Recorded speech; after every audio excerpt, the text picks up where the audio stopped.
함께 읽은 창세기 37장 말씀에는 요셉이 형들에 의해서 팔리는 장면이 나옵니다. 형들이 참 악하죠. 사실 처음에는 요셉의 생명을 해하려고까지 했습니다. 근데 내용을 이렇게 보면은 부정적인 시너지 효과가 형제들 사이에서 많이 있었던 것 같아요. 미움이라는 게 항상 그렇죠. 품고 있으면 자신을 태웁니다. 잠언에도 나오는 말씀이잖아요. 숯을 품고 있으면 어찌 그 옷이 타지 않겠느냐. 미움이라는 감정이 너무나 파괴력이 큰 감정입니다. 별건 아닌 것처럼 보이죠. 그러나 계속 품고 있으면 자신을 태운다. 동생의 생명을 해하는 일은 상상할 수도 없는 일이지만 그 상상할 수 없는 일들이 형제들 안에서 가능하게 만드는 것이 바로 미움입니다. 그래서 하나님께서는 죄가 내 문 앞에 엎드려 있지만 너는 그 죄를 다스리라 이렇게 가인에게도 말씀하시죠. 가인 역시 동생을 시기하는 마음, 그 미움을 품고 있을 때 처음에는 뭐 안색만 변하는 정도였지만 나중에는 동생을 죽이는 지경에까지 이릅니다. 죄는 이 세상에 만연해 있죠. 그러나 우리 그리스도인들은 그 죄를 멀리해야 합니다. 죄가 얼마나 파괴력이 큰지를 깨닫고 그 죄가 가져오는 폐해를 미리 보면서 멀리할 수 있어야 합니다. 오늘 본문에도 보면 형제들의 대화를 이렇게 보면은 보이지 않는 손이 있는 것을 봅니다. 하나님의 역사하시는 보이지 않는 그 섭리도 보이지 않는 손 이렇게 표현할 수 있지만 악한 마귀도 항상 보이지 않는 손처럼 배후에서 일하죠. 형제들의 대화를 이렇게 보면 모두가 다 한 통속입니다. 먼저 꾀하죠. 18절에 보면 요셉이 그들에게 가까이 오기 전에 그들이 요셉을 멀리서 보고 죽이기를 꾀하여. 그 다음에 서로 말합니다. 19절에도 서로 이르되 꿈꾸는 자가 오는도다. 또 20절에도 자 그를 죽여 한 구덩이에 던지고 우리가 말하기를 악한 짐승이 그를 잡아먹었다 하자. 그의 꿈이 어떻게 되는지를 우리가 볼 것이니 하는지라. 미움에 사로잡힌 형제들이죠. 꿈 얘기 듣고 그냥 넘기면 되는데 그 미움의 감정에 사로잡혀서 그 영향력 하에 붙들려서 이제는 끝을 향해서 갑니다. 빨리 돌이켜야 하는데 그러지 못해요. 르우벤 그래도 장남이 좀 아버지를 이해하는 마음으로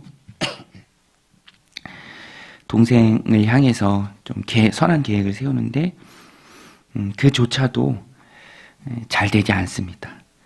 또 유다가 나서기도 하지만 그것도 동생을 구해내는 일을 못해요. 오히려 더 떨어지게 합니다. 이런 일을 보면은 죄에 사로잡힌 그 공동체가 얼마나 하나님의 뜻과는 반대편으로 가는가 이제 그것을 볼 수 있습니다. 미움이 악한 통로가 되는 것이죠. 그럼에도 불구하고 하나님께서는 또 일하십니다.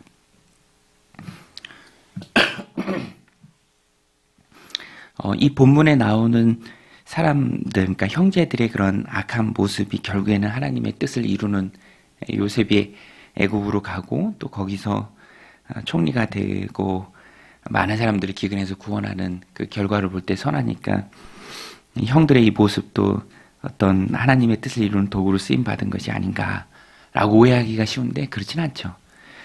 하나님의 뜻이 그 결과적으로 선하다고 해서 이 과정에 나오는 악한 모습까지 정당화되는 것은 아닙니다. 이것은 분명히 잘못된 것이고 분명히 죄의 영향력이기 때문에 이 행동은 악한 것임에 틀림이 없습니다. 그래서 오늘 본문을 보면서 죄의 두려움 또 죄라는 것이 얼마나 한 사람 또 공동체를 사로잡을 때 악한 일을 할 수 있는지에 대한 경각심을 우리는 가져야죠. 그래서 우리는 항상 점검해야 합니다. 오늘 본문에 보면 형제들과의 대화 사이에 있었던 보이진 않지만 그들을 움직이는 악한 사단의 영향력, 죄의 영향력, 보이지 않는 손, 그것이 세상에 만연해 있을 때 오늘 우리도 그런 영향권에 있지 않은가. 늘 말씀을 통해서 주님 앞에 깨어서 우리의 삶을, 언행을 점검해야 합니다. 아주 작은 일에도 점검해야죠. 특별히 말에 대한 점검. 누군가와 통화를 해서 어떤 말을 할 때도 이 말이 꼭 필요한가. 또 누군가의 어떤 관계 속에서 대화를 할 때도, 어떤 계획을 세울 때도, 일을 이루어갈 때도 이것이 정말로 꼭 필요한 일인가. 내 감정 때문에, 내 안에 있는 나도 의식하지 못한 어떤 미움 때문에 하는 말이 아닌가. 그것을 늘 점검해야 하고요. 우리 안에 있는 미움을 멀리해야 합니다. 작을 때는 다루기가 쉽죠. 그냥 던져버리면 됩니다. 울타리 안으로 들어온 도토리 같은 것도 던져내면 담장 밖으로 쉽게 던질 수 있는데, 내버려 두면 번식력이 강해서 아카시아 나무 같이 막 자란다라는 것입니다. 작을 때 점검하고 작을 때 멀리하는 것이죠. 근데 또 뒷부분에 가서 보면은 하나님께서도 역사하십니다. 이런 악이었지만 하나님께서는 그 악도 선하게 사용하시기에 바꾸시죠.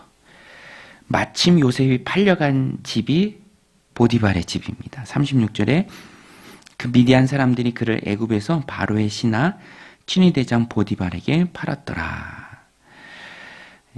사람의 악함이 하나님의 계획을 막을 수 없습니다. 하나님께서는 일하고 계시죠.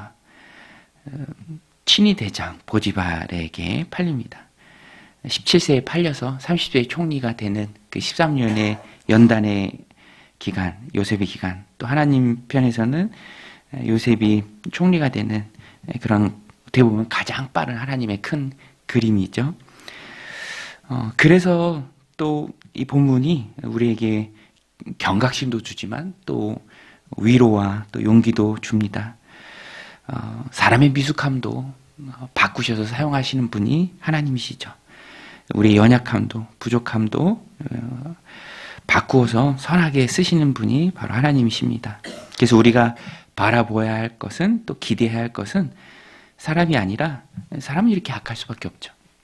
하나님이십니다.